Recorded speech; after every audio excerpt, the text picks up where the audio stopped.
সুপ্রিয় দর্শক মণ্ডলী, আসসালামু আলাইকুম। আমি মোহাম্মদ আলী সোহেল। আশা করি সবাই ভালো আছেন। আজকে আমরা টেকনিক্যাল অ্যানালাইসিসের একটি গুরুত্বপূর্ণ ইন্ডিকেটর পিভট নিয়ে আলোচনা করব। যদিও পিভট অনেকেই জানেন পিভট কি, তবে যারা পিভট সম্পর্কে যাদের ধারণা কম বা জানেন না, আজকে এই ভিডিওটা আশা করি তাদের জন্য বিশেষ উপকারী হবে। কারণ পিভট টেকনিক্যাল অ্যানালাইসিসের একটি গুরুত্বপূর্ণ ইন্ডিকেটর বলতে পারেন। অর্থাৎ পিভট কিভাবে, এই ভিডিওটা সম্পূর্ণ দেখলে জানতে পারবেন পিভট কি, পিভটকে কিভাবে ব্যবহার করা হয়ে থাকে। অর্থাৎ অ্যাডভান্স ট্রেডাররা পিভটকে কিভাবে পিভট এবং পিভটের সাপোর্ট রেজিস্ট্যান্সগুলো ব্যবহার করে কিভাবে তাদের ট্রেডিং ডিসিশনগুলো সাধারণত নিয়ে থাকেন। পিভট কিভাবে ক্যালকুলেট করা হয়, অর্থাৎ আপনার ক্যালকুলেট, ধরো আপনার কাছে পিভটের আমি একটি এফএল দেখাই। এটা হয়তো, যেহেতু আমি ব্রোকারে প্রফেশনালি কোডিং করি, তো আমার কাছে ধরেন একটা কোড করা এফএল আছে। আপনার কাছে এফএলটা যদি না থাকে, আপনি ম্যানুয়ালিও এটা ক্যালকুলেট করে আপনি একটা লাইন টানতে পারবেন। যেহেতু আপনি এখানে লাইন টানতে পারছেন, তারপরে পিভট পয়েন্ট কত, এখানে কত হবে, সাপোর্ট কত হবে, রেজিস্ট্যান্স কত হবে, আপনি জাস্ট একটি ক্যালকুলেটর দিয়েই ক্যালকুলেট করে এখানে বসিয়ে দিতে পারবেন। অর্থাৎ এরকম একটা এফএল না থাকলেও আপনি পিভট লেভেলগুলা আপনি ক্যালকুলেশন করে বসিয়ে দিতে পারবেন আপনার চার্টের মধ্যে। তারপরে আপনি ট্রেড করেন। ধরেন আপনি ডেইলি, যদি সাধারণত আমাদের পিভটটা বিভিন্ন টাইম ফ্রেমে মানুষ দেখে থাকে, যারা মিনিট চার্টে ট্রেড করে, যারা ইন্টারডে ব্যবহার করে, আমাদের দেশে যদিও ইন্টারডে কম মানুষ ব্যবহার করে, আমাদের স্লো মার্কেট, এই কারণে ইন্টারডে কম ব্যবহার হয়, কিন্তু ইন্টারন্যাশনালি ইন্টারডে মার্কেটটা বেশি ব্যবহার হয়। ইন্টারডে যারা সাধারণত ট্রেড করেন 1 মিনিট চার্টের উপর, তারা সাধারণত ডেইলি পিভট দেখতে পছন্দ করেন। আর যারা সাধারণত ডেইলি চার্ট দেখে থাকেন, ডেইলি চার্টের উপর বেস করে ট্রেড করেন, তারা সাধারণত উইকলি, মান্থলি এবং ইয়ারলি পিভট দেখতে পছন্দ করেন। তা আপনি যে কোনো টাইম সাইকেলের জন্য পিভটের ক্যালকুলেশনের কোনো ভিন্নতা নেই, একই রকম। তার মানে আমরা সেখানে যদি ক্যালকুলেট করতে পারি পিভট কত, কীভাবে, পিভটের ফর্মুলা জানলে যে কেউ ক্যালকুলেট করতে পারবে। পিভট রেজিস্ট্যান্স কীভাবে ক্যালকুলেট করতে হবে এবং সাপোর্ট কীভাবে করতে হয়, এবং অ্যাডভান্স ট্রেডাররা এই যে পিভটের সাইকোলজি, এই পিভটের মাধ্যমে কিভাবে তাদের ট্রেডিং ডিসিশনগুলো সাধারণত নিয়ে থাকেন, সেই বিষয়টা নিয়ে আজকে আলোচনা করব। তার প্রথমেই আমরা পিভট ক্যালকুলেট কীভাবে করতে হয় সেটা দেখে নিই। এখানে আমাদের একটা এফএল আছে, যেহেতু এখানে তো ক্যালকুলেট করা আছে। আপনার কাছে যদি এফএল না থাকে, আপনি এমএ ব্রোকারে কীভাবে পিভটটা ক্যালকুলেট করবেন দেখিয়ে দেই। আমি এটাকে আগে অফ করে দেই। এখন আমাদের পিভট ক্যালকুলেশনের জন্য প্রয়োজন পড়বে, পিভটের ফর্মুলাটা আগে বলে দিচ্ছি। পিভট সমান সমান হাই প্রাইস, লো প্রাইস এবং ক্লোজ প্রাইস ডিভাইড বাই 3, অর্থাৎ তিনটা প্রাইসের গড়। এখানে শুধু ওপেন প্রাইসটা থাকছে না। Pivot equal to high plus low plus close divide by 3। যেহেতু এখানে তিনটা প্রাইস, আমরা তার গড় করছি, তিনটা প্রাইসের গড় ডিভাইড বাই 3 করছি। তাহলে আমরা যদি এখানে ক্যালকুলেট করি, জাস্ট একটা ক্যালকুলেটর দিয়ে, তার আগে আমরা কি করব, যেহেতু আমরা কোন টাইম ফ্রেমের পিভট ক্যালকুলেট করব তার উপর ডিপেন্ড করছে। ধরেন আমি এখানে উদাহরণস্বরূপ মান্থলি পিভটই ক্যালকুলেট করলাম। আপনি চাইলে উইকলি, ইয়ারলি করতে পারেন, আপনি এটা একই ক্যালকুলেশন। তাহলে আমরা কিভাবে পিভটটা ক্যালকুলেট করব? যেহেতু মান্থলি পিভট ক্যালকুলেট করতে যাচ্ছে, তাহলে আমার মান্থলি হাই প্রাইস লাগবে, মান্থলি লো প্রাইস লাগবে এবং মান্থলি ক্লোজ প্রাইস লাগবে। সেটি দেখার জন্য আমরা আমাদের এমএ ব্রোকার থেকে ড্রপ ডাউন লিস্ট আছে, এখান থেকেও মান্থলি এনে নিতে পারি। আবার এখানে পাশে আপনি দেখবেন যে এখানেও এই যে ডেইলি, উইকলি, মান্থলি, অর্থাৎ আমি যদি এম দেই, তাহলে আমাদের প্রতিটা ক্যান্ডেল এক একটি মাসকে রিপ্রেজেন্ট করছে। তাহলে এখন যদি আমরা করি, আর আরেকটা জিনিস মনে রাখতে হবে, যখন আপনি কোনো টাইম ফ্রেমে পিভট ক্যালকুলেট করবেন, তখন সর্বশেষ ক্লোজিং যদি সপ্তাহ হয়, সর্বশেষ ক্লোজিং সপ্তাহ, যদি মাসের হয় সর্বশেষ ক্লোজিং মাস, আর যদি বছর হয় সর্বশেষ ক্লোজিং বছরের পিভট ক্যালকুলেট করতে হবে।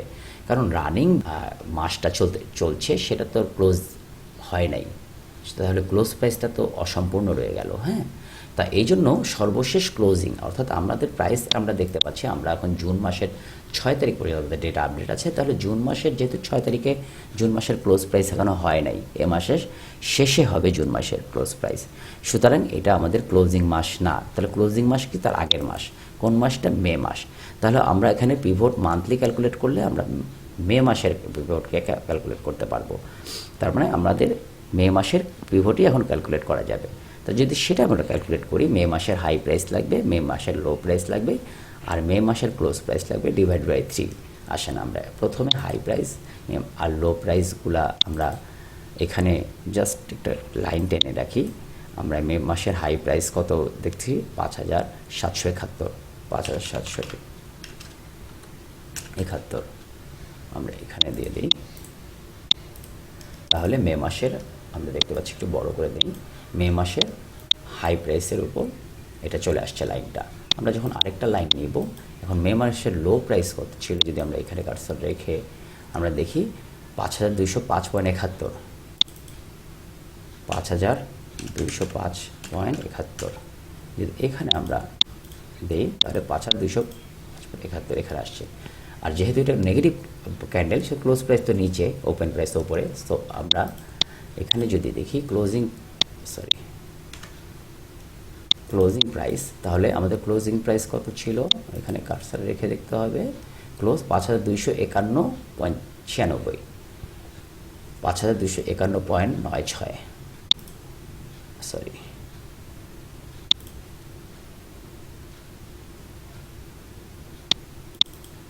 5251.96।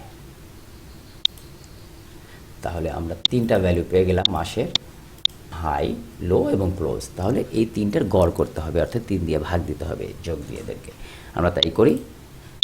প্রথমে আমরা কি করব? 5771, 5771 এটা ছিল হাই প্রাইস মাসের, সর্বশেষ ক্লোজিং মাসের, যোগ লো প্রাইস কত ছিল? 5205.71, 5205.71, আর আমাদের যোগ ক্লোজ কত ছিল? 5251.96, 5251.96। তাহলে টোটাল আসে 16,228.67 ডিভাইডেড বাই, যেহেতু তিনটা প্রাইসের এভারেজ আমি যে করতে যাচ্ছি, তাহলে ভাগ দেব 3 দিয়ে, তাহলে আসে 5409.56। 5000। এখন যদি আমরা এটাকে অন্য একটা কালারে ড্র করি, কত? 5409.56, 5409.56। এটাকে আমরা অন্য একটা কালার দিই, ধরেন আলো দিলাম, এটা দিই, তাহলে এটা আমাদের পিভট। তাহলে আমাদের পিভট মান্থলি পিভট লেভেল। এখন আমাদের মান্থলি পিভট লেভেল যদি এখান থেকে আমরা দেখে নিই, মান্থলি পিভট লেভেল কত? 5409.56। এভাবে আমরা জাস্ট একটা ক্যালকুলেটর দিয়ে এভাবে একটা লাইন টেনে নিব। এখন আমাদের প্রয়োজন পড়বে কি? সাপোর্ট আর রেজিস্ট্যান্স, এই তো। তাহলে সাপোর্ট আর রেজিস্ট্যান্সের ক্যালকুলেশনটা একটু ভিন্ন। এটা কিভাবে করব? তা আমরা তো পিভট জানা থাকলে সাপোর্ট এবং রেজিস্ট্যান্সও আমরা জানতে পারবো। তো সাপোর্ট, পিভটের অনেকগুলো সাপোর্ট, অনেকগুলো রেজিস্ট্যান্স মানুষ সাধারণত সাধারণত দেখে থাকেন। সেক্ষেত্রে আমি এখানে দিয়েছিলাম 5টা, আপনি 2টা দিতে পারেন, 2টা সাপোর্ট 2টা রেজিস্ট্যান্স, 3টা সাপোর্ট 3টা রেজিস্ট্যান্স, যেভাবে দেখতে পছন্দ করে। যাই হোক, আমি আপাতত আপনাদের 2টা রেজিস্ট্যান্স এবং 2টা সাপোর্ট ক্যালকুলেশনটা দেখিয়ে দিচ্ছি। এই 2টা জানলে বাকিগুলো অটোমেটিক আপনারা আরও বাড়িয়ে করতে পারবেন। এখন সাপোর্ট 1 এবং রেজিস্ট্যান্স 1, এই 2টার ক্যালকুলেশন কী হবে? প্রথম আমরা রেজিস্ট্যান্স 1-এর ক্যালকুলেশনটা জানবো।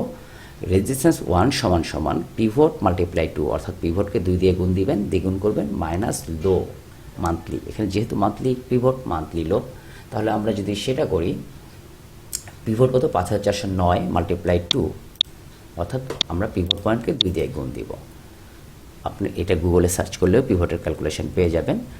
এভাবে ক্যালকুলেট করে আপনি এখানে বসিয়ে দিতে পারেন। 5409.56 মাল্টিপ্লাই 2। এটা কি করব আমরা? যে এটা আমরা রেজিস্ট্যান্স ক্যালকুলেট করছি, তাহলে আমাদের রেজিস্ট্যান্স ক্যালকুলেট করার সময় মাইনাস লো দিতে হবে। মাইনাস কোন লো? তাহলে এই যে মাইনাস দিব এই যে মান্থলি লো কত? 5205.71, 5205.71। তাহলে কত হচ্ছে? 5613.41। এখানে দেখি 5640, একই, 1 পয়েন্ট এদিক ওদিক, 0.1 পয়েন্ট। তাহলে আমরা যদি এটা করি 5613 পয়েন্ট, আমরা রেজিস্ট্যান্স দিয়ে দিলাম 5613.41।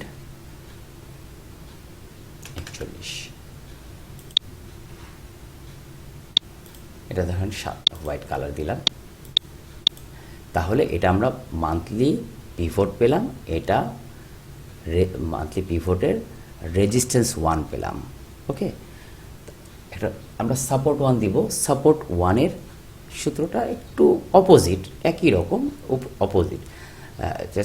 তাহলে সাপোর্ট 1 হবে pivot multiply two minus high, ওখানে মাইনাস লো দিয়েছিলাম, এখানে মাইনাস হাই, একই রকম। এখন আমরা যদি পিভট মাল্টিপ্লাই টু দেই, পিভট হচ্ছে আমাদের 5409.56, 5409.56 মাল্টিপ্লাই টু মাইনাস কী হবে? হাই। এই তো আমাদের মান্থলি হাই কত ছিল? 5771, 5771। তাহলে আমাদের সাপোর্ট 1 পেলাম এটা 5048.12, 5048.12। এটা আমরা হোয়াইট কালার দিই। তাহলে আমরা যদি এটা দেখি 5048.11, এই পয়েন্টের পর 0.1% এদিক ওদিক হতে পারে ক্যালকুলেশনে। যাই হোক, এখন এই যে আমরা পেলাম, তাহলে আমাদের কিন্তু এখন আর এই সাপোর্ট রেজিস্ট্যান্সগুলো মান্থলি উঠিয়ে দেই। তাহলে আমরা যেটা পেলাম সেটা হচ্ছে এটা পিভট, এটা হচ্ছে রেজিস্ট্যান্স 1। আচ্ছা, রেজিস্ট্যান্স 1টাকে অন্য কালার দিয়ে দিই, ধরেন আমি এটাকে ডিফারেন্ট কালার দিয়ে দিই, এটাকে ধরেন আমরা রেড দিয়ে দিই। তাহলে এটা হচ্ছে সাপোর্ট, এটা রেজিস্ট্যান্স, এটা পিভট লাইন।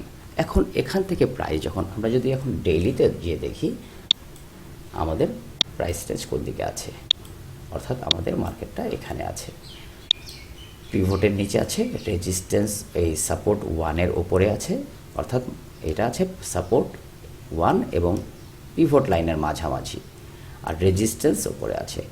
এখন মার্কেট সাইকোলজি নেগেটিভ, সবাই জানেন আপনারা, আমাদের মার্কেটে কারেকশন চলছে। পিভট লাইনের নিচে যখন নেমে গেছে, স্বাভাবিক সেল প্রেশার ছিল বলে নেমে গেছে।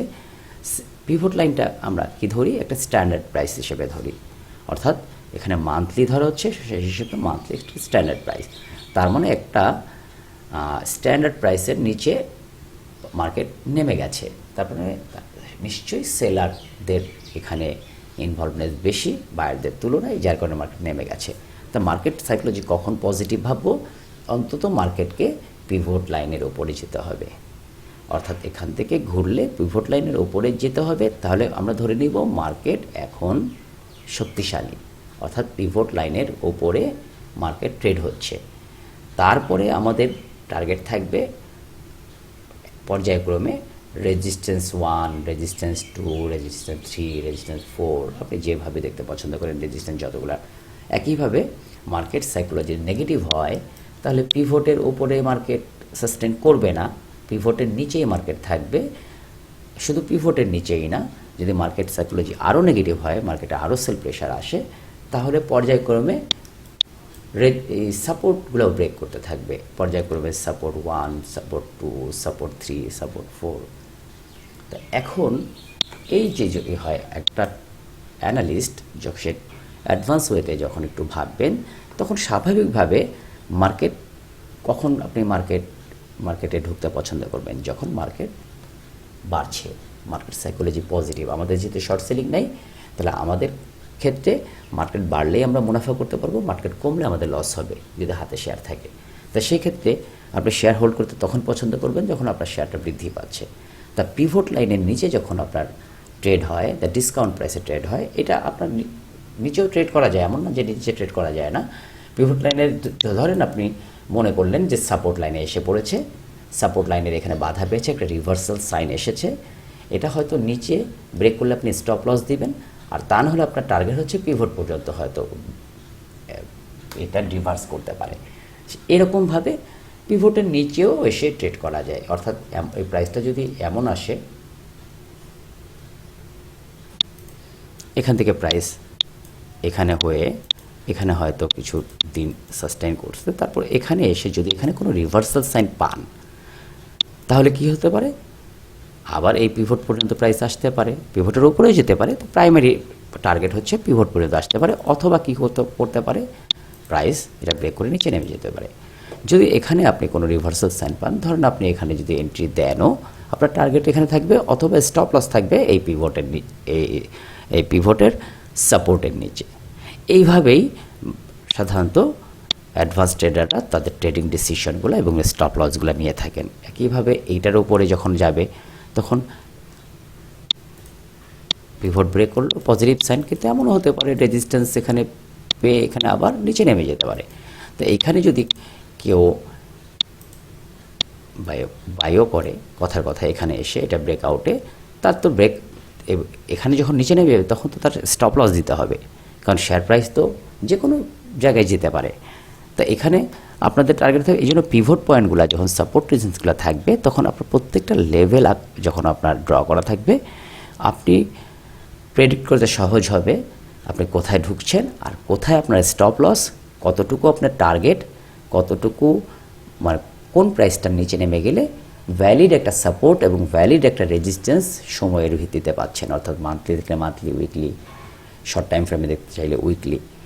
এইভাবেই ট্রেডাররা সাধারণত পিভটকে ফলো করে থাকে। আমরা এখানে একটা রেজিস্ট্যান্স, একটা সাপোর্ট রেখেছি, আমরা আরও রেজিস্ট্যান্স, আরেকটা রেজিস্ট্যান্স, আরেকটা সাপোর্ট রাখবো আপনাদের ক্যালকুলেশনের সুবিধার জন্য। ধরেন এখানে আমরা এখন রেজিস্ট্যান্স 1 আর সাপোর্ট 1 এঁকেছি, আমরা রেজিস্ট্যান্স 2 এখন ক্যালকুলেট করব, তারপর সাপোর্ট 2 ক্যালকুলেট করব। তার রেজিস্ট্যান্স 2-র ক্যালকুলেশনটা কী হবে, এখানে কিন্তু আমরা প্রথমে যেটা নিয়েছিলাম সেটা হচ্ছে রেজিস্ট্যান্স 1-এর যেটা পিভট মাল্টিপ্লাই 2 মাইনাস লো, তখন আমাদের লো নিয়েছিলাম, তখন আমরা রেজিস্ট্যান্স 1 এবং রেজিস্ট্যান্স 2 কিন্তু জানা ছিল না, তাই না? তখন আমরা রেজিস্ট্যান্স 1 ক্যালকুলেট করেছি পিভট মাল্টিপ্লাই 2 মাইনাস লো, আর সাপোর্ট 1 ক্যালকুলেট করেছি পিভট মাল্টিপ্লাই 2 মাইনাস হাই। আর বর্তমানে যেহেতু আমরা রেজিস্ট্যান্স 1 এবং সাপোর্ট 1 এই দুটাই পেয়ে গেছি, তাহলে আমার রেজিস্ট্যান্স 2-র ক্যালকুলেশনটা আরেকটু ভিন্ন হবে। সেটা হচ্ছে resistance 2 equal to pivot plus resistance 1 minus support 1। আমি আবার বলছি, resistance 2 equal to pivot plus resistance 1, একটু আগে যেটা আমরা রেজিস্ট্যান্স 1 ক্যালকুলেট করলাম, এই যে রেজিস্ট্যান্স 1 মাইনাস সাপোর্ট 1। তাহলে আমরা যদি এটা ক্যালকুলেট করি, তাহলে আমাদের কী হবে, পিভট দরকার পড়বে রেজিস্ট্যান্স 1, রেজিস্ট্যান্স আর সাপোর্ট 1। আমরা যদি এটাকে একটু ক্যালকুলেট করি, তাহলে আসে আমরা দেখি রেজিস্ট্যান্স 2 ইকুয়াল টু পিভট কোনটা আমাদের 5409.56, 5409.56 কী হবে, তারপরে প্লাস করব কাকে দিয়ে, রেজিস্ট্যান্স 1 কোনটা, এই যে উপরেরটা 5613.41, 5613.41 ইকুয়াল টু, এটা আসে মাইনাস করব কার সাথে, সাপোর্ট 1 কত, 5048.12, 5048.12। তাহলে আমাদের কত আছে, 5974.8585। আবার দেখে নিই, 5974.85, 974.85 রেজিস্ট্যান্স যেহেতু কালার দিয়ে, 5974.85। আর আমাদের সাপোর্ট কোথায় আসবে, ঠিক এটার একই রকম ক্যালকুলেশন, একটু অপোজিট।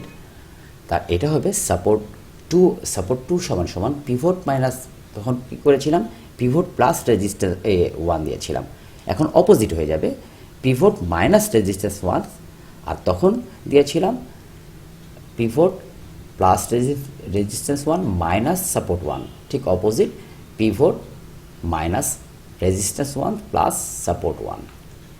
তাহলে আমরা এখন যদি করি আমাদের আমরা সাপোর্ট 2 ক্যালকুলেট করছি, তাহলে পিভট কত 5409.56, 5409.56। তারপরে কি করব, আমরা এখানে মাইনাস করব, মাইনাস রেজিস্ট্যান্স 1, তখন আমরা রেজিস্ট্যান্স 1কে প্লাস করেছিলাম, এখন মাইনাস করব অপোজিট। রেজিস্ট্যান্স 1 কত 5613.41, 5613.41। এবার এটার সাথে আমরা কি করব, প্লাস করব, তাই না? হ্যাঁ, তখন আমরা মাইনাস করে প্লাস করব কি, কত সাপোর্ট 1, সাপোর্ট 1 কত আমাদের 5048.12, 5048.12। তাহলে আমাদের কত 4844.27, 4844.27, 4844.27। তাহলে এটা হচ্ছে আমাদের সাপোর্ট 2। এগুলো একটু কেটে দিচ্ছি, তাহলে দেখতে সুবিধা হবে।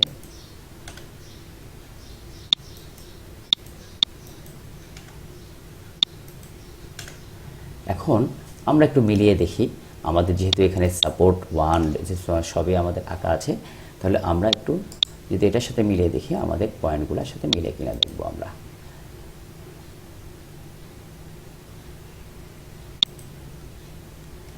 এখন আমরা যদি একটু বড় করে দেখি, আমাদের এখানে রেজিস্ট্যান্স 1 5613.40, 5613.41। এখন আমরা পিভট আমাদের 5409.46, 5509.56, ঠিক আছে।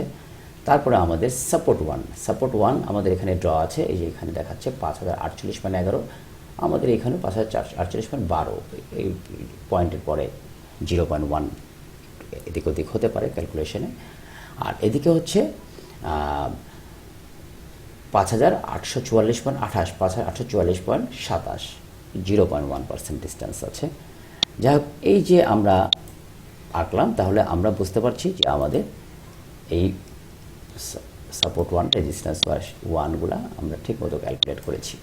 এভাবে আপনার বাকিগুলাও করতে পারেন। এভাবে সুবিধা হয় কি, আপনার যখন পিভট লেভেলটা থাকে, পিভট পয়েন্টটা থাকে, তখন আপনার এই ড্র করছে, আপনার কীভাবে আপনি ট্রেডিং পজিশনটা নেবেন, কীভাবে আপনি এর আগেও বলেছি, হতে পারে আপনি কোথায় যে সে রিভার্সাল সাইনটা পাচ্ছেন, এটাই মুখ্য বিষয়।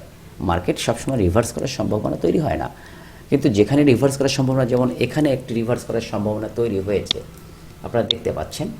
কেন, কীভাবে বলছি, প্রাইসটা একটা রেঞ্জের মধ্যে বেশ অনেক দিন আটকে গেছে। যদি আমি একটু শর্ট টাইমে দেখি, তাহলে ক্লোজ প্রাইসগুলো যদি শুধু দেখি, অর্থাৎ 1 2 3 4 5 6 7 দিন প্রাইসটা এতটুকু ছোট্ট রেঞ্জের মধ্যে ক্লোজ হচ্ছে। আর যদি আমরা একটু বড় করে আঁকি, তাহলে আমরা আরও বেশি পাবো। এখান থেকে যদি করি, অর্থাৎ এই রেঞ্জটার মধ্যে, অর্থাৎ 5200 থেকে 5000 কত হবে, এটা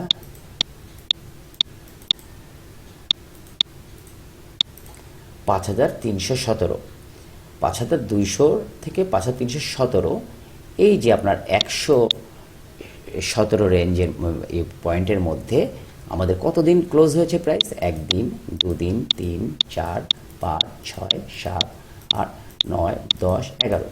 কিন্তু এখানে কি সচরাচর হয়েছে, এখানে হয়নি।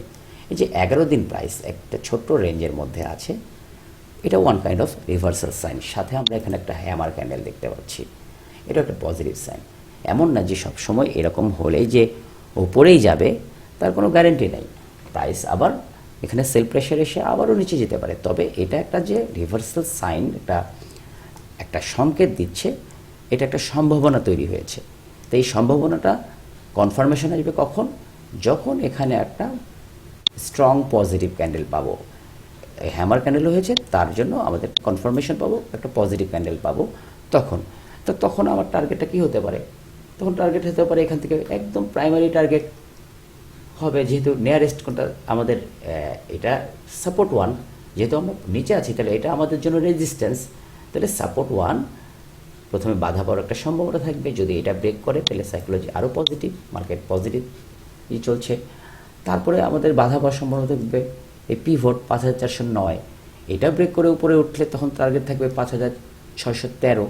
এইভাবে মার্কেট যত শক্তি হতে থাকবে আমাদের টার্গেটও বাড়তে থাকবে। মার্কেট যত দুর্বল হতে থাকবে, মার্কেট যত নিচে আসতে থাকবে, আমাদের টার্গেটগুলো নিচে থাকতে হবে। যদি কথার কথা, যদি আমি এখানে এটা ব্রেকআউটের ট্রেড না করে আমি এমনও করতে পারি যে আমি এখানে এই রেঞ্জটার মধ্যে নিচে চলে গেলে, যেহেতু এই রেঞ্জটার মধ্যে প্রাইস আটকে আছে, এটা নিচে গেলে স্টপ লস দিব। যদি এটা ইন্ডেক্স নামে একটা শেয়ার প্রাইস হতো তাহলে আমরা কী করতাম, যেহেতু একটা প্রাইস এখানে আটকে গেছে, একটা রিভার্সের সাইন আসলে যদি এখানে রিভার্স কোনো ক্যান্ডেল দেখি, আমি যদি এন্ট্রি নেই, নিশ্চয়ই আমার স্টপ লস এটা নিচে হবে, তখন আমার এইটা নিচে হবে না, কারণ আমি এইটার উপর বেস করে আমি এখানে এন্ট্রি দিচ্ছি। তাহলে আমার টার্গেট ধরেন হয় সাপোর্ট 1 থাকবে, এই না হলে আমার পিভট লাইন থাকবে। এই তো এটা যদি আমাদের প্রাইমারি টার্গেট হয় তাহলে স্টপ লাইন তো আবার এখানে হবে, কারণ মার্কেট তো নিচে যাবে না তার কোনো গ্যারান্টি নেই, নিচেও তো যেতে পারে। তো সেই ক্ষেত্রে আমাদের একটা সিকিউরিটির জন্য আমরা সবসময় একটি স্টপ লস একটা জায়গায় আমরা অফ হয়ে যাব, যেখানে আমাদের প্রেডিকশন আর মিলছে না। আমাদের প্রেডিকশন হয়তো উপরে যাওয়ার ছিল, মার্কেট এখন নিচে যাচ্ছে, তার মানে আমার প্রেডিকশনের অপোজিট কিন্তু হচ্ছে। সেক্ষেত্রে তখন কী করা উচিত আমাদেরকে, এখন ট্রেডার হিসাবে বিনিয়োগকারীদের কথা ভিন্ন, কিন্তু ট্রেডাররা সাধারণত তাদের প্রেডিকশন যখন মিলে তখনই সেদিকে থাকে। যখন প্রেডিকশনটা অপোজিট হয়ে যায় তখন তারা ওয়েট করে আবার কোথায় যে রিভার্সাল সাইন আসে সেটার জন্য। তবে রিভার্সাল সাইনগুলো সব জায়গায় মুখ্য না। রিভার্সাল সাইনগুলো যদি ভ্যালিড জোনে হয়, যেমন এটা একটা মাঝামাঝি হয়েছে, যদি এখান থেকে হয় তাহলে আপনার এই যে প্রথমে সাপোর্ট 1টা ব্রেক করতে হবে মার্কেটকে শক্তি প্রমাণ করার জন্য, তারপরেও এনাফ না। যদি আপনার পিভট লাইনের উপরে থাকে তখন মার্কেট শক্তিশালী বোঝা যাবে যে মার্কেটে শক্তি আছে। বাট পিভট লাইনটা এর মতো কাজ করে, ধরেন একটা ভ্যালিড প্রাইসের মতো কাজ করে, যে মান্থলি হিসাব করলে, যে এখানে যদি আমরা যেহেতু এখানে মান্থলি কনসিডার করছি পিভটকে, সো মান্থলি পিভটের আমরা নিচে আছি, তাহলে প্রাইসটা থাকা উচিত ছিল পিভটে। যদি মার্কেট নিউট্রালও থাকতো অন্তত পিভটে, পিভটের উপরে থাকে শক্তিশালী, পিভটের নিচে থাকলে দুর্বল। তো এভাবে আমরা ম্যানুয়ালি ক্যালকুলেট করতে পারি। এভাবে ম্যানুয়ালি ক্যালকুলেট করে করে, তবে একটা এভাবে ক্যালকুলেট করে সব এতে দেখা একটু কঠিন। আর এটাকে যদি আপনি ট্রেডিং স্কিল নাও থাকে, এই কোডিং স্কিল নাও থাকে, তাও আপনারা এটাকে প্লট করতে পারবেন। আজকে ভিডিওটা লম্বা হয়ে যাবে, তা না হলে আমি দেখি যাদের ধৈর্য আছে তারা দেখতে পারেন, আর যাদের ধৈর্য নাই কোডিংয়ের তারা হয়তো লিভ করতে পারেন ভিডিওটা। কিন্তু আমি দেখে দিচ্ছি যে আপনি যদি কোনো ধরনের কোডিং স্কিল নাও থাকে, কিভাবে আপনি এই পিভটটা আমরা যেখানে লাইন টানলাম ম্যানুয়ালি, এখন আমি যদি প্রাইস চেঞ্জ করি অন্য একটা শেয়ারে যাই, তাহলে আমার তো চারটা থাকছে না, চলে যাচ্ছে, তাই না? তার মানে কি, আমি প্রত্যেকটাই যে এভাবে একটা ক্যালকুলেট করে আমি যদি বসাই, আমার কীরকম সময় লাগছে। তাহলে আমি যদি এটাকে কোড করে, যেখানে আমি এখানে কোড করেছি, এভাবে কোড করে আপনারা যদি এটা করতে পারতেন, তাহলে আপনার প্রত্যেকটা চার্টেই দেখতে পারতেন, তাই না? তখন কোন চার্টে পিভটের কোন অবস্থানে আছে আপনার স্ক্রিপ্টের আপনি দেখতে পারতেন। তো এই কোডটা হয়তো আপনারা ভাবছেন যে আমি তো কোডিং জানি না, কোডিং জানারও প্রয়োজন নাই। আপনার আজকে এমন সহজভাবে দেখিয়ে দিব যে আপনি কোডিং না জেনেও এই ভিডিওটা দেখে আপনি পিভটকে প্লট করতে পারবেন। যেহেতু আমরা ক্যালকুলেশনটা বেরি করে ফেলছি, এখন আমাদের জন্য এটা পিভট ক্যালকুলেশন। সো যাদের এই পিভট কোডিংটা শিখতে চান, কোডিংটা এখান থেকে একটা ভিডিও দেখলে হয়তো কোডিং শিখতে পারবেন না, আমি এতটুকু একটা অংশেরই দেখে দিচ্ছি, কিন্তু এটা দেখে দেখে আপনি পিভট প্লট করতে পারবেন। তাহলে ভিডিওটা এখান থেকে কন্টিনিউ করতে পারেন। ভেবেছিলাম এটা আজকে কোডিংটা দেখাবো না, যেহেতু ভিডিওটা অনেক লম্বা হয়ে যাচ্ছে। তারপরে যাদের ধৈর্য আছে তারা এখান থেকে দেখতে পারেন। আমরা প্রথমে কি করব, এটা কোডিং করার জন্য প্রথমে আমরা একদম সহজ উপায় দেখিয়ে দিচ্ছি। প্রথমে আপনি এই চার্টে যাবেন, চার্টে যেয়ে প্রথমে একটা বেসিক চার্ট আনবেন। যেহেতু চার্টিংয়ের মানে যদি আপনি ফর্মুলা এডিটরে যে কোড করেন, তাহলে সেখানে আপনার প্রাইসকে কোড করতে হবে, ঝামেলা আছে, আরও অনেক কিছু। আমি এটা দেখাচ্ছি একদম যারা কোডিং জানেন না তাদের জন্য একদম শুধু আমি ব্রোকার ব্যবহার করতে পারেন, কোনো দিন কোডিং করেন নাই। আসেন তাহলে আজকে প্র্যাকটিস করি যারা কোডিং না জেনেও কীভাবে আপনি এটা করতে পারেন। প্রথমে আমরা একটা প্রাইস চার্ট নেই, তাহলে কি আসবে? আমার একটা প্রাইস চার্ট আসলো। এইটার উপর আমরা আজকে পিভটটাকে প্লট করব। তাহলে আমাদেরকে পিভটের ক্যালকুলেশনটা দিতে হবে, তাই না? তাহলে এটা যদি আমরা কোডিং করতে যাই তাহলে আমাদের কী করতে হবে? আমাদের রাইট ক্লিক করতে হবে, এডিট ফর্মুলা, তাই না? যেহেতু আমরা ফর্মুলা এডিট করব, এখন যদি আমরা এইটাকে যাই, ধরেন আমরা সহজভাবে লিখি, আমাদের প্রথমে দরকার হবে পিভট, তাই না? P50, তাহলে এটা পিভট ইকুয়াল টু, তবে এখানে একটা জিনিস আছে, যখন আপনি কাস্টম কিওয়ার্ড দিচ্ছেন তখন কোনো স্পেস দিতে পারবেন না, হ্যাঁ? এটা একটা ইয়েতে লিখবেন। যদি স্পেস দিয়ে করতেও চান সেক্ষেত্রে আন্ডারস্কোর দিতে পারবেন, হ্যাঁ? কিন্তু প্রথমে আর কি করতে পারবেন? প্রথমে সংখ্যা দিয়ে শুরু করতে পারবেন না, অর্থাৎ প্রথমে লেটার দিয়ে শুরু করতে হবে। আবার এখানে স্পেস দিতে পারবেন না, আন্ডারস্কোর দিতে পারবেন। তাহলে আমরা এখানে প্রয়োজন পড়ছে না, পিভট পিভিটি অর্থাৎ সংক্ষেপে লিখছি, এটা অর্থ পিভট। এখন পিভটের ক্যালকুলেশনটা আমরা কী শিখলাম? Open, high, low, close, sorry open না, সরি হাই, লো আর ক্লোজ ডিভাইডেড বাই 3, শুধু ওপেন প্রাইসটা বাদ যাচ্ছে, অর্থাৎ তিনটা প্রাইসের গড়। তাহলে এখন আমাদের যেহেতু আমরা এখানে টাইম ফ্রেমে করতেছি মান্থলি, আর আমি যখন দিব নর্মালি হচ্ছে কি হাই প্রাইস থেকে আমরা কীভাবে কোড করি? এইচ ফর হাই বা HIGH লিখতে পারেন, high plus low, L for low আর সি ফর ক্লোজ, প্রথম লেটারটা। এটাকে বোঝায়, এটা আমরা যদি এভাবে দেই,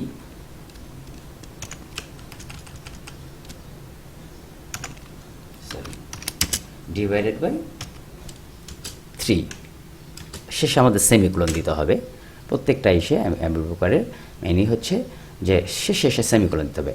আমাদের হয়ে গেছে, কিন্তু আমরা এইটা বলছে ডেইলি হাই, ডেইলি লো, ডেইলি ক্লোজ। কিন্তু পার্থক্য শুধু এখানে, যেহেতু আমরা টাইম ফ্রেমে দেখতেছি, আমরা মান্থলি দেখতে চাই, মান্থলি উইকলি হবে। ধরেন আমি এখানে মান্থলি দিয়ে করেছি, যেন এখানেও মান্থলি করছি। তা monthly high means high, H means monthly high না, এইচের অর্থ হচ্ছে ডেইলি হাই। তাহলে মান্থলি হাই আমরা কীভাবে নিব? তাহলে আমাদেরকে ডিফাইন করে নিতে হবে। ধরেন কীভাবে ডিফাইন করবেন? MH, আমি ধরুন monthly high, M for monthly, H for high, এমন না যে এটাই দিতে হবে, আপনি অন্যটাও দিতে পারেন, এটা আপনার কিওয়ার্ড। ইকুয়াল টু, আমি এখানে ডিফাইন করে নিচ্ছি। কী হবে? যদি আমি একটা টাইম ফ্রেমে থেকে আরেকটা টাইম ফ্রেমের ডেটা নিতে চাই, তখন আমাকে একটা ফর্মুলায় ব্যবহার করতে হয় আমি ব্রোকারে, সেটা হচ্ছে আপনার টাইম ফ্রেম গেট প্রাইস। অর্থাৎ আপনি নির্দিষ্ট একটি টাইম ফ্রেমে আপনি ডেইলিতে থাকতে পারেন, উইকলিতে থাকতে পারেন বা ইন্টারডেতে থাকতে পারেন, অন্য একটা টাইম ফ্রেম ডেটা নিতে চাচ্ছেন, তাহলে টাইম ফ্রেম গেট প্রাইস, অর্থাৎ আপনি অন্য একটা টাইম ফ্রেমের ডেটাটা নিতে চাচ্ছেন, তাহলে এটা লিখতে হয়। আপনি যদি লিখেন টাইম ফ্রেম, এখানে দেখবেন যখনই আপনি টাইম ফ্রেম লিখতে পাচ্ছি, আমরা এখানে টাইম ফ্রেম দিয়ে যে গেট প্রাইস দেখেন অটোমেটিক চলে আসছে, আপনার পুরোটা লিখতেও হবে না, হিন্স দিয়ে দিবে। টাইম ফ্রেম গেট প্রাইস দিলাম। যখন আপনি ব্র্যাকেট শুরু করবেন তখন আপনাকে বাকি হিন্টসগুলো আমি ব্রোকারে দিয়ে দিবে। কি বলছে? প্রাইস ফিল্ড, কি প্রাইসটা চাচ্ছেন? আমি চাচ্ছি হাই প্রাইস। প্রথমে যেহেতু মান্থলি হাই প্রাইস চাচ্ছি, আপনি শুধু জাস্ট ডাবল কোটের মধ্যে লিখে এখানে এইচ দিলেন, এইচ ফর হাই। তারপরে কি করছেন? এটা হচ্ছে মান্থলি হাই, কমা, তারপর কি বলছে? ইন্টারভালটা কি? ইন্টারভাল হচ্ছে আপনি টাইম ফ্রেম, কোন টাইম ফ্রেমটা দিতে চাচ্ছেন। ওকে, তা আমরা কি দিতে যাচ্ছি? আমরা চাচ্ছি ইন মান্থলি। মান্থলি যেহেতু ইন মান্থলি দিতে হবে, ইন মান্থলি, এই যে এভাবে। তারপর আমাকে কি বলছে? কমা দিলে তারপর বলছে শিফট। এখানে শিফটটা কি? শিফটটা হচ্ছে শিফট 0 মানে রানিং মান্থ, শিফট 1 মানে নেক্সট মান্থ। আর যেহেতু আমরা কি সর্বশেষ ক্লোজিং মান্থটা কি? এই মাসের আগের মাস, তাই না? সর্বশেষ এই মাসটা তো রানিং মাস, এটা তো ক্লোজ এখনো হয় নাই, তাহলে এই মাসের আগের মাসের এটা হবে -1। ওকে, রানিং মাস হচ্ছে 0, শিফট 0 হচ্ছে রানিং মাসকে বোঝানো হয়, আর 1 হচ্ছে নেক্সট মান্থকে ব্যবহার করে। আমরা নেক্সট মান্থ তো জানি না, নেক্সট মান্থ আসে নাই, তাহলে -1 মানে হচ্ছে এটা, তার মানে গত ক্লোজিং মাসের হাই প্রাইস। তাহলে এরপরে মোড আর ওগুলোর প্রয়োজন নাই, জাস্ট আমরা এইখানে এই পর্যন্ত ক্লোজ করলেই হয়ে যাবে।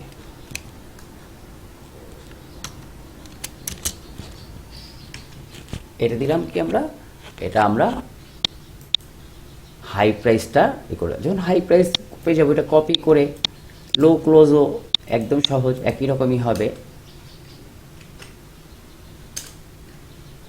তাহলে এতে মান্থলি হাই দিয়েছি, একই শব্দ আলোচিত, এটা মান্থলি লো, ML দিয়ে দিই, মান্থলি লো।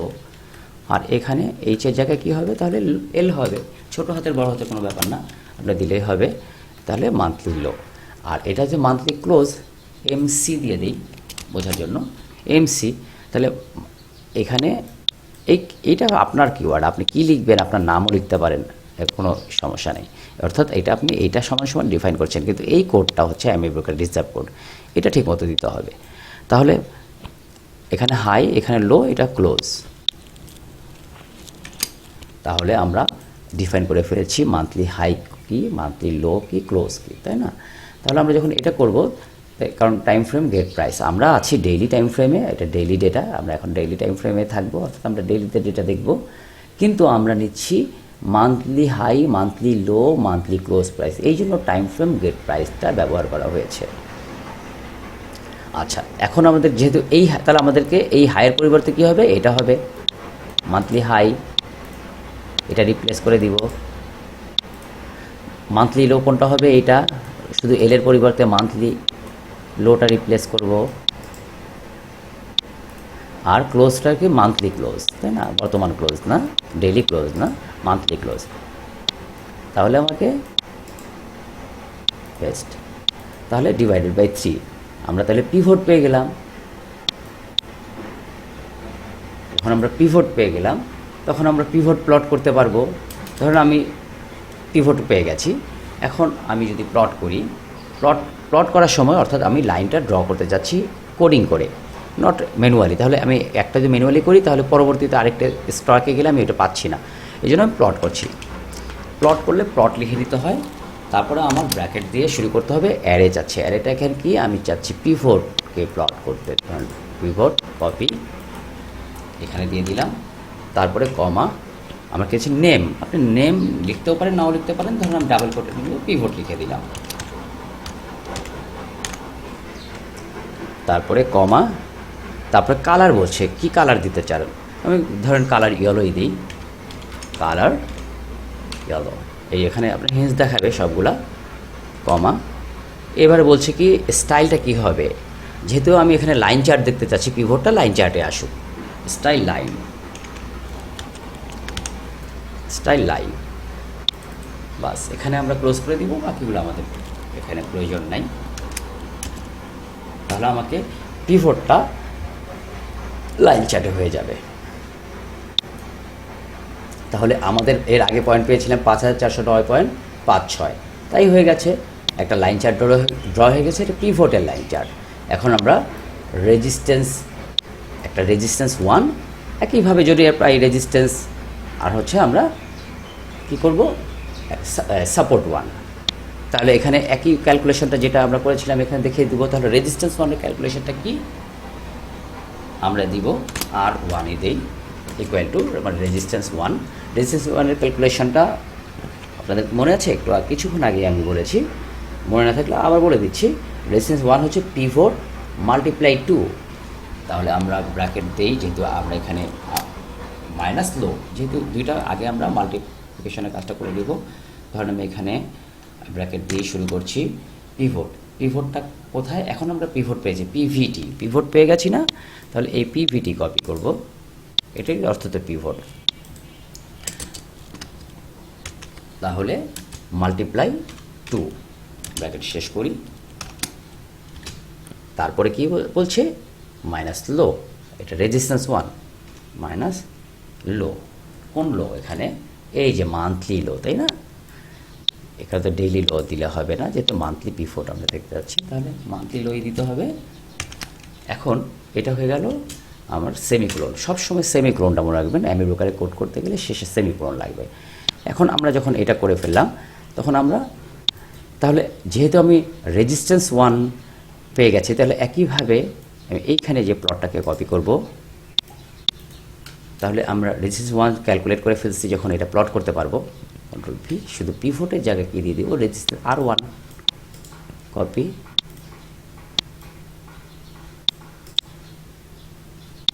R1, এখানেও আমি R1 দিয়ে দিই। এটা জরুরি না, ডাবল কোটেড হচ্ছে টেক্সট, এটা দিলেও চলে না দিলেও চলে, কিন্তু আমরা বোঝার জন্য এখানে দিয়ে দিলাম। তাহলে এটা ইয়েলো দিয়েছিলাম, রেজিস্ট্যান্স যেহেতু ওটা অন্য একটা কালার দিই, কারণ এটা আমি কালার গ্রিন দিলাম। তাহলে আমার রেজিস্ট্যান্স 1 প্লট হয়ে গেল, কত হচ্ছে 5613.4। এখন সাপোর্ট 1 একইভাবে আমরা রেজিস্ট্যান্স 1 পেয়ে গেলাম, তাহলে সাপোর্ট 1ও আমরা পেয়ে যাব। সাপোর্টের ক্যালকুলেশনটা বলেছিলাম একটু ভিন্ন, হ্যাঁ, কি ছিল আগে সাপোর্ট 1, সরি এখানে যেহেতু R1 রেজিস্ট্যান্স 1 দিয়েছি, এখানে S1 দিয়ে দিই, এটা আপনার নিজের রিজার্ভ ওয়ার্ড, আপনি কী ব্যবহার করবেন। পিভট মাল্টিপ্লাই টু মাইনাস, তখন মান্থলি লো ছিল, এটা মান্থলি হাই, এই তো মাইনাস মান্থলি হাই, এটা মান্থলি হাই, এই যে H ফর হাই, কপি, তাহলে মান্থলি লোর জায়গায় আমি এখানে মান্থলি হাই দিয়ে দিব, একদম সহজ। তাহলে এখানে যেহেতু আমি এর ক্যালকুলেশনটা পেয়ে গেছি সাপোর্ট 1-এ, তাহলে সাপোর্ট 1ও আমি প্লট করতে পারবো। তাহলে আমি এটাকে কপি করে নিব, আমার লিখতেও হবে না, তো জাস্ট এখানে আমি এখানে এটা পেস্ট করে দিয়ে এখানে S1-এর জায়গায়, এই R1-এর জায়গায় S1 সাপোর্ট 1, আমি আপনি যদি দেখাই যে এখানে যখন আমি ক্লিক করছি তখন এখানে দেখাচ্ছে, অর্থাৎ এটা সাপোর্ট 1 R1, এটা দেখালে এখানে দেখা রেজিস্ট্যান্স 1, রেফারেন্সগুলোও দেখা নিবে। তাহলে এখানে আমি S1, এটা কালার গ্রিন দিয়েছি আমরা, তাহলে সাপোর্টটা একটু অন্য কালার দিয়ে রেড দিই, কালার গ্রিনের জায়গায় কালার রেড দিয়ে দিই, তাহলে আমরা সাপোর্ট 1 পেয়ে গেলাম।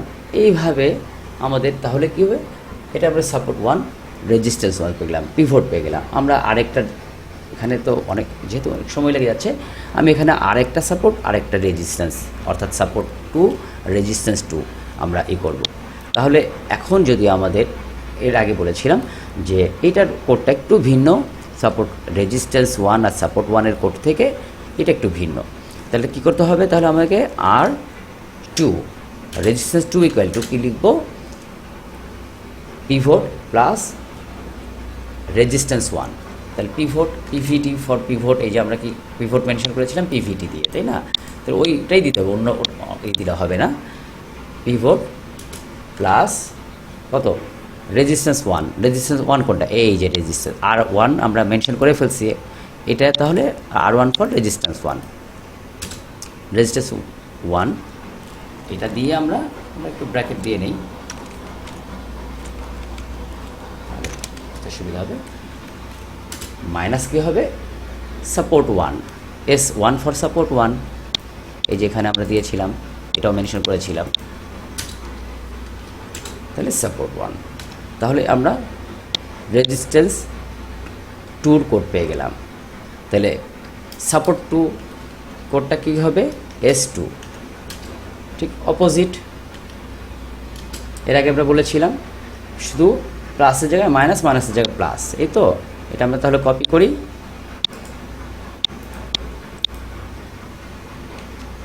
এখানে ছিল পিভটের সাথে রেজিস্ট্যান্স 1 প্লাস ছিল, এখানে হবে মাইনাস, আর এখানে মাইনাস ছিল, এখানে হবে প্লাস, এতটুকু সম্পর্ক। তাহলে এটাও পেয়ে গেছি। তাহলে আমরা এই দুইটাও ক্যালকুলেট করলাম, যখন এই দুইটাও আমরা প্লট করবো, এখন রেজিস্ট্যান্স 1 সাপোর্ট 1 আমরা কপি করে নিয়ে যাই, নিয়ে নিচে চলে আসি। এখন আমার শুধুমাত্র এখানে 1-এর জায়গায় 2, 1-এর জায়গায় 2, এখানেও 2, এখানে 1-এর জায়গায় 2, আমাদের কালার তো সাপোর্ট একই কালার দিচ্ছি, যেহেতু একই থাকবে। তাহলে আমরা কি পেয়ে গেলাম, এখানে দেখেন আমরা এটা পেলাম রেজিস্ট্যান্স 1, রেজিস্ট্যান্স 2, পিভট, এটা সাপোর্ট 1, সাপোর্ট 2। এখন আমরা একটু মিলিয়ে দেখি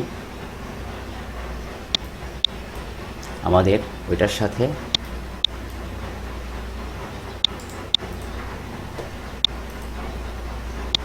আমরা পয়েন্টগুলো মিলিয়ে দেখি।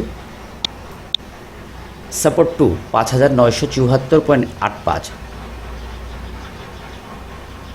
সরি, আমাদের একটু আমরা কি এখানে মান্থলি করেছি না?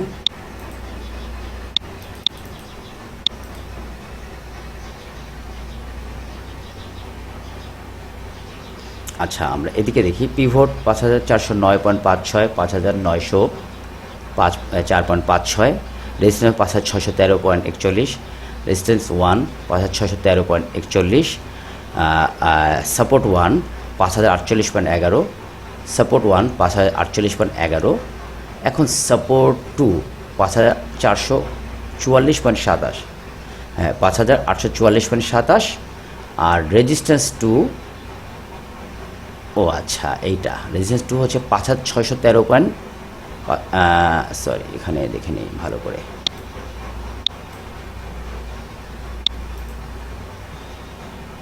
বড় করে দেখে নেই।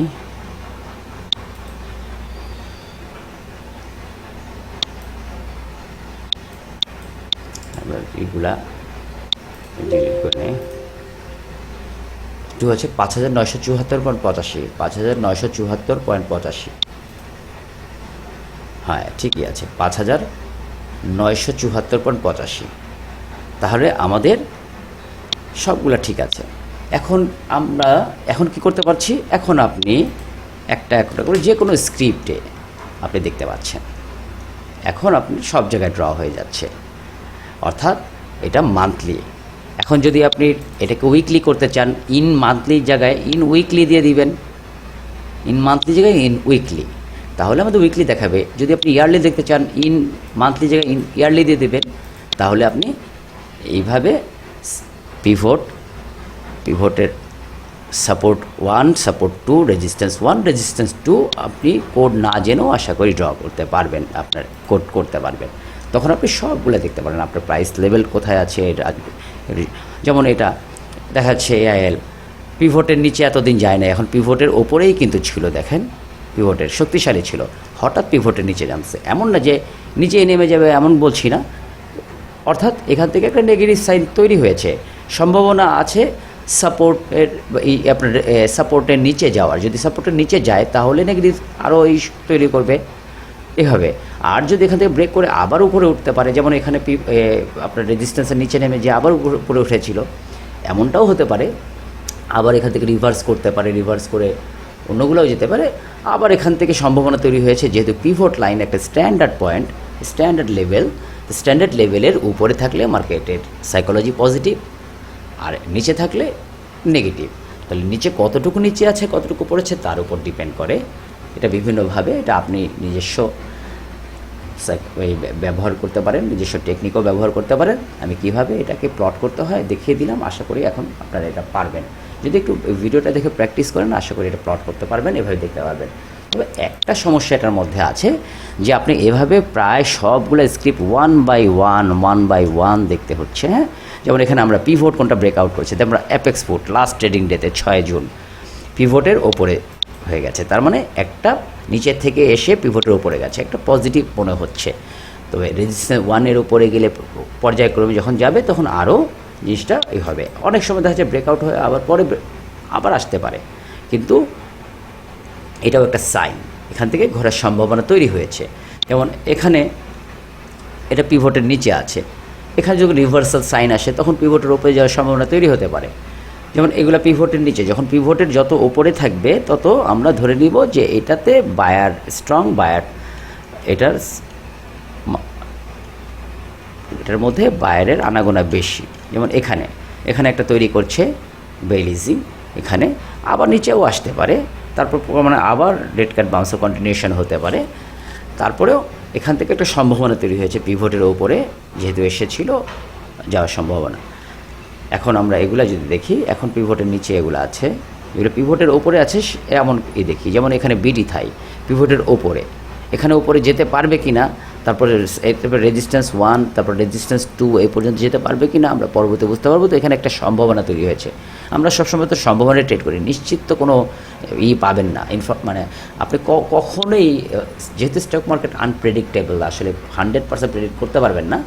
আমরা চেষ্টা করি, কিন্তু 100% কেউ কখনোই প্রেডিক্ট করতে পারবে না, এটা কখনো প্রেডিক্টেবলই না। সো আপনি শুধু বিভিন্ন টেকনিক অ্যাপ্লাই করে এটাকে একটা অনুমান করছেন যে আমি এইটার উপরে থাকলে, যেহেতু এটা স্ট্যান্ডার্ড পিভট, সো এটার উপরে থাকলে বুঝতে পারবো যে মার্কেটে গত মাসের তুলনায় মাসিক, যেহেতু মান্থলি ভিত্তিতে, মান্থলি পিভটের ভিত্তিতে এটা স্ট্যান্ডার্ড একটা পয়েন্টের উপরে আছে, তো এটা অপেক্ষাকৃত শক্তিশালী অন্যগুলোর থেকে। তো এখন এইভাবে যখন আপনি খুঁজে খুঁজে বের করবেন কোনগুলো পিভটের ওপরে আছে, কোনগুলোর মধ্যে ডিমান্ড আছে, সাপ্লাই কম, এইভাবে আপনি পায়ার সাইকোলজিগুলো দেখলেই বুঝতে পারবেন। কিন্তু সমস্যা হচ্ছে এই একটা একটা করে আপনাদের প্রায় 400 স্ক্রিপ্ট দেখা কঠিন। এই জন্য এই ধরনের এফএল তৈরি করা। যেমন এখানে আমি যখন দেখছি মাল্টি পিভট একই জিনিসই, যারা এটা ব্যবহার করতে চান আমি আপনাদের টেকনিক দেখিয়ে দিলাম, একটু কষ্ট করে ব্যবহার করতে হবে। কিন্তু যারা এফএল তাহলে কোডিং ওইভাবেই যদি হতো তাহলে আমাদের এত কষ্ট করে এত হাজার হাজার লাইন কোড করা লাগতো না। এটা কোড করে সুবিধা কি, ধরুন আমি এখানে আজকের মার্কেটে আমি এখন আপডেট করলাম, আমি চাচ্ছি এক ক্লিকে আমাদের 400 স্ক্রিপ্ট ওয়ান বাই ওয়ান আমার দেখার সময় নাই, এত মার্কেট আমি অন্যদিকে পিছিয়ে থাকবো এভাবে করলে। তাহলে কি করব, আমি জাস্ট অ্যানালিসিস উইন্ডোতে যাব, যে আমি এখানে কি করব, স্ট্যান্ডার্ড পিভট এক্সপ্লোরেশন, যে এটা এফএলটা দিব। তারপর কি করব, আমি আজকে ধরেন টুডে রেঞ্জ টুডে দিয়ে দিলাম, 1 ডিসেন্ট বার দিব এখানে, 1 ডিসেন্ট বার অল সিম্বলস। কোনটা আমি এখন কি চাচ্ছি, আমি চাচ্ছি ধরেন এখানে মান্থলি, আমাদের এখানেও মান্থলি দেওয়া আছে, যেমন মান্থলি একইভাবে ওখানে চার্টে যা দেওয়া থাকবে, ওখানে মান্থলি কনসিডার করলে এখানেও মান্থলি করবেন। তারপরে আমি দেখতে চাচ্ছি কি ক্রস ওভার পিভটের উপরে কারা কারা ক্রস ওভার করছে, আমি এক ক্লিকে দেখতে যাচ্ছি, অন্যগুলো দেখতেই চাচ্ছি না। যদি আপনি যখন এক্সপ্লোর করবেন তখন শুধু সেই স্ক্রিপ্টগুলো আপনাকে দেখাবে শুধুমাত্র পিভটের ওপরে যেটা ক্রস করেছে মানে লাস্ট ট্রেডিং ডেতে। তাহলে আমি এখানে পুরো মার্কেটে কোনটা আমি একটা একটা করে 400 স্ক্রিপ্ট করে আমাকে এখানে 1 2 3 4 5 6 7 8 9 10টা স্ক্রিপ্ট যে ক্রস ওভার করেছে সেটা জানতে হলে আমাকে 400টা স্ক্রিপ্ট ওয়ান বাই ওয়ান করে দেখতে হতো। কিন্তু এখানে আমি একটা করে ফিল্টার করে বের করে ফেললাম। যেমন এখানে অ্যাপেক্স ফুড আপনারা যদি খেয়াল করে দেখবেন এই যে পিভটের উপরে ক্রস ওভার হয়েছে এই দিন। এখন যদি যাই সিএনএ, পিভটের উপরে ক্রস ওভার, যদি নেগেটিভ ক্যান্ডেলের পিভটের উপরে ক্লোজ হয়েছে। তারপরে হচ্ছে ঢাকা ডাইং, পিভটের ওপরে ক্লোজ হয়েছে, যদিও নেগেটিভ ক্যান্ডেল কিন্তু পিভটের ওপরে। ড্যাফোডিল পিভটের ওপরে ক্লোজ হয়েছে, ক্রস ওভার করেছে এদিন। স্টার্ন ব্যাংক পিভটের ওপরে ক্রস ওভার হয়েছে। এইভাবে আমরা এখানে সব দেখতে ফিল্টার করে আপনার বের করে দিচ্ছে পিভটের ওপরে আজকের দিন অর্থাৎ লাস্ট ট্রেডিং ডেতে আপনি যে ডেট রেঞ্জটা দিবেন ক্রস ওভার করেছে। ঠিক একইভাবে আপনি যাচ্ছেন যে না আমি আরেকটু শক্তিশালী স্ক্রিপ্ট খুঁজতে যাচ্ছি পিভটের ওপরে না, পিভটের ওপরে তো অনেকেই করতে পারে, আমি রেজিস্ট্যান্স 1-এর ওপরে কারা কারা ক্রস ওভার করেছে সেটা দেখতে চাই, সেটাও পারবেন। এখানে ক্রস ওভার রেজিস্ট্যান্স 1 যখন দিবেন তখন আপনি যখন এক্সপ্লোর করবেন তাহলে এখন আমাকে দেখাবে যদি রেজিস্ট্যান্স 1-এর উপর একটাই স্ক্রিপ্ট করেছিল সেটা নুরানি গত লাস্ট ট্রেডিং ডেতে, তাহলে সেটা যদি দেখি আমরা দেখব রেজিস্ট্যান্স 1-এর উপরে ক্রস ওভার করেছে, দেখতেই পাচ্ছেন। এখন যদি আমরা দেখি রেজিস্ট্যান্স 2-র উপরে কী ক্রস ওভার করেছে আমাদের মার্কেটটা, যদিও খারাপ চলছে তাও আমরা পরীক্ষা করে দেখতে চাই, কিন্তু আপনার খুঁজতে হলে 400 স্ক্রিপ্ট 1 বাই 1 খুঁজতে হতো। তো এখানে আমাদের এক নিমিষেই এক মুহূর্তেই বের করে ফেলতে পারছি রেজিস্ট্যান্স ক্রস ওভার রেজিস্ট্যান্স 2, তাই না? ক্রস ওভার রেজিস্ট্যান্স 2, যদি কোনো ক্রস ওভার রেজিস্ট্যান্স 2-র উপর ক্রস ওভার নাও হয়ে থাকে ওই দিন তাহলে আসবে না, কিন্তু রেজিস্ট্যান্স 2-র উপরে ক্রস ওভার হয়েছিল আমি দেখতে চাচ্ছি, দেখা যাচ্ছে কোনো আসে নাই। তাহলে আরেকটাই আছে যে ক্রস ওভার, আমরা ক্রস ওভার বলতে কী বুঝি, যদি আজকের দিনে যদি কেউ ক্রস ওভার করে থাকে অর্থাৎ আজকের দিনে, কিন্তু আমরা ক্রস ওভার না দেখে আমি দেখেছি ক্রস ওভার 2-3 দিন আগে হোক, কিন্তু পিভট এবং রেজিস্ট্যান্স 1-এর মধ্যে কারা কারা আছে অর্থাৎ বিটুইন পিভট অ্যান্ড রেজিস্ট্যান্স 1 সেভাবে দেখতে পারবো। ক্রস ওভার তো যেদিন ক্রস ওভার হবে শুধু সেদিন দেখাবে, অন্যদিন দেখাবে না ক্রস ওভার যখন কন্ডিশন দিবেন। কিন্তু বিটুইন যদি দেন যে পিভট এবং রেজিস্ট্যান্স 1-এর মধ্যে, তাহলে 10 দিন আগে ক্রস ওভার হয়ে এখানে যদি বসে থাকে তো আপনাকে দেখাবে।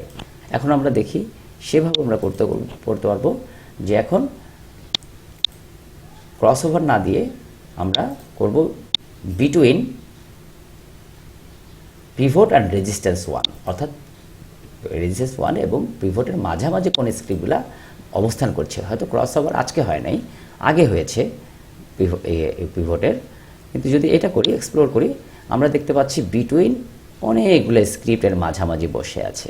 এগুলা ক্রস ওভার আগে হয়েছে, আর ক্রস ওভার যেগুলো হয়েছে এগুলো ক্রস ওভার পিভট দেখাচ্ছেই, কিন্তু বিটুইন যেগুলো হয়েছে সেগুলো বিটুইন পিভট অ্যান্ড রেজিস্ট্যান্স। যদি আমরা দেখি, এখানে দেখেন অ্যাপেক্স ফুট ক্রস ওভার হয়েছে, এটা ক্রস ওভারই দেখাবে, এই যে এই দিনই ক্রস ওভার। আর বিটুইন কোনটা, যে আগে ক্রস ওভার হয়েছে কিন্তু মাঝামাঝি অবস্থান হচ্ছে, অ্যাক্টিভ ফাইন দেখেন, অর্থাৎ রেজিস্ট্যান্স 1 এবং পিভট এই দুটার মাঝামাঝি ক্রস ওভার হয়েছিল কবে, এই দিন। তারপরে এই রেঞ্জের মধ্যে এখনও ওয়েট করছে, অর্থাৎ এখানে সম্ভাবনা আছে উভয় দিক যাওয়ার।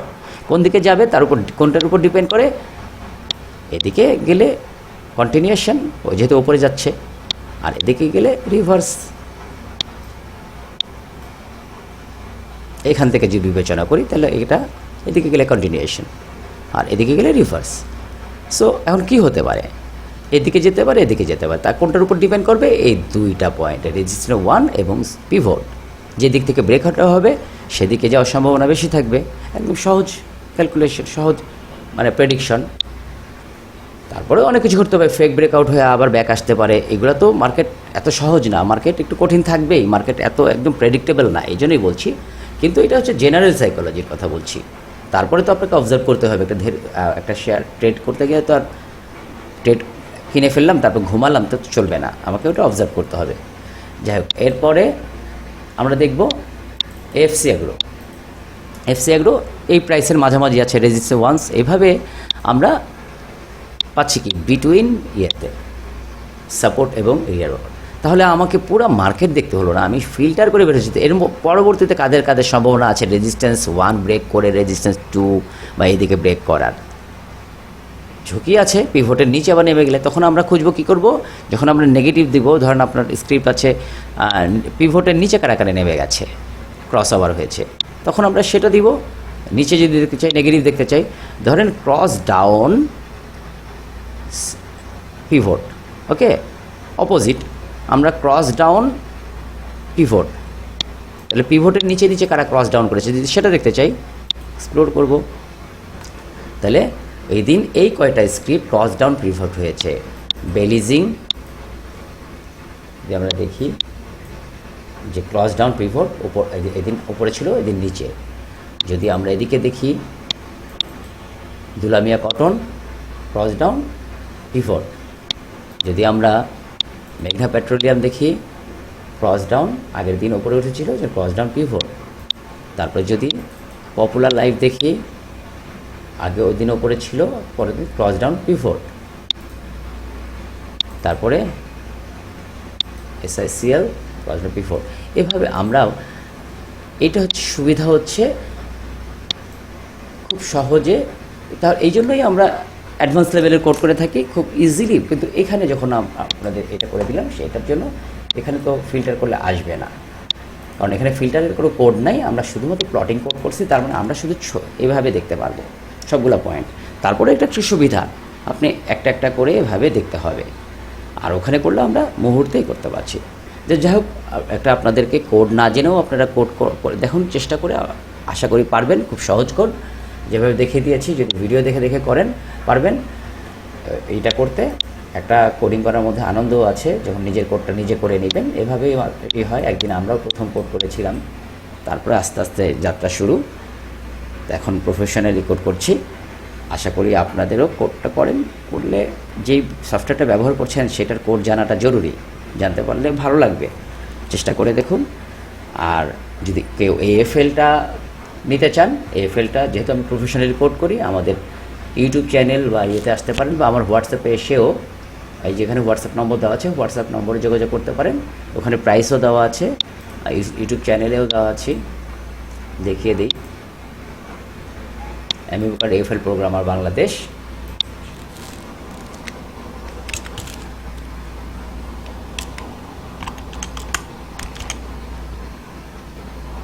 AFL লিখে চলে আসবে, সরি, এখানে এসে